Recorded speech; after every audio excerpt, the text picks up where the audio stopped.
जापानी सैनिक हिरो ओनोडा की अविश्वसनीय कहानी। क्या आप कल्पना कर सकते हैं कि एक सैनिक 30 साल तक यह मानता रहा कि युद्ध अभी खत्म नहीं हुआ है? यह कहानी है हिरो ओनोडा की, एक जापानी सैनिक जो द्वितीय विश्व युद्ध के खत्म होने के बाद भी फिलीपींस के जंगलों में छिपा रहा। वह 1974 तक यह मानने को तैयार नहीं था कि जापान युद्ध हार चुका है। आइए जानते हैं इस अद्भुत और हैरान कर देने वाली सच्ची घटना को।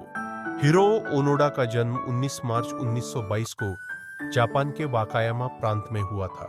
बचपन से ही वे अनुशासन प्रिय और दृढ़ निश्चयी थे। 18 साल की उम्र में वे जापानी सेना में भर्ती हुए और जल्द ही उन्हें विशेष गुरिल्ला युद्ध प्रशिक्षण के लिए चुना गया। इसमें जब द्वितीय विश्व युद्ध अपने अंतिम चरण में था, ओनोडा को फिलीपींस के लुबांग द्वीप पर भेजा गया। उनका मिशन था अमेरिकी सेना के खिलाफ गुरिल्ला युद्ध लड़ना और हर हाल में आत्मसमर्पण न करना। जापानी सेना ने उन्हें आदेश दिया कि जब तक कोई उच्च अधिकारी न कहे, वे आत्मसमर्पण नहीं करेंगे। 1956 में अमेरिका ने जापान के हिरोशिमा और नागासाकी पर परमाणु बम गिराए। कुछ ही दिनों में जापान ने आत्मसमर्पण कर दिया और द्वितीय विश्व युद्ध समाप्त हो गया।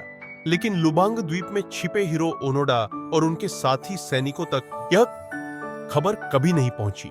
युद्ध खत्म होने के बाद भी ओनोडा और उनके 3 साथियों ने गुरिल्ला युद्ध जारी रखा। वे जंगलों में छिपकर रहते, खाने के लिए नारियल और केले चुराते और स्थानीय किसानों पर हमले करते। 1940 में उनके एक साथी ने आत्मसमर्पण कर दिया। 1904 में एक अन्य सैनिक पुलिस से मुठभेड़ में मारा गया और 1970 में तीसरा साथी भी मारा गया। अब ओनोडा जंगल में अकेले बच गए। जापानी सरकार ने कई बार विमान से पर्चे गिराए जिनमें लिखा था कि युद्ध खत्म हो गया है, लेकिन ओनोडा को यह एक दुश्मनों की चाल लगती थी। वे इसे अमेरिकी सेना की साजिश मानकर पर्चे को नजरअंदाज कर देते। नोरियो सुजुकी नामक एक जापानी यात्री जंगल में घूमते हुए ओनोडा से मिला। उसने ओनोडा को समझाने की कोशिश की, लेकिन वे नहीं माने। उन्होंने कहा कि जब तक उनका कमांडर खुद आकर आदेश नहीं देता, वे हथियार नहीं डालेंगे। सुजुकी जापान लौटे और सरकार को ओनोडा की लोकेशन बताई। जापान ने ओनोडा के पुराने कमांडर को खोजा, जो अब एक बुजुर्ग थे।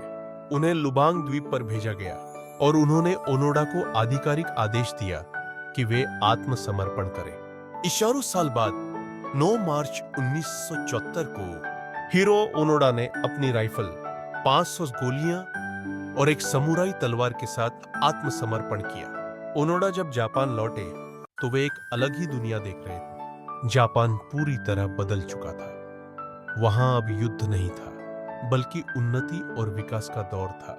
लेकिन जापान के लोग उन्हें हीरो मान रहे थे।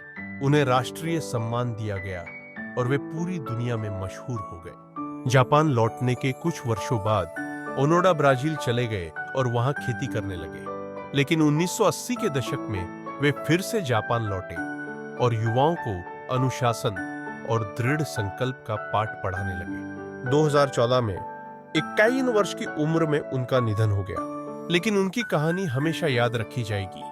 हिरो ओनोडा की यह कहानी हमें यह सिखाती है कि अनुशासन और आदेशों के प्रति निष्ठा किस हद तक हो सकती है, लेकिन साथ ही यह हमें यह भी सिखाती है कि समय के साथ बदलाव को स्वीकार करना भी जरूरी है।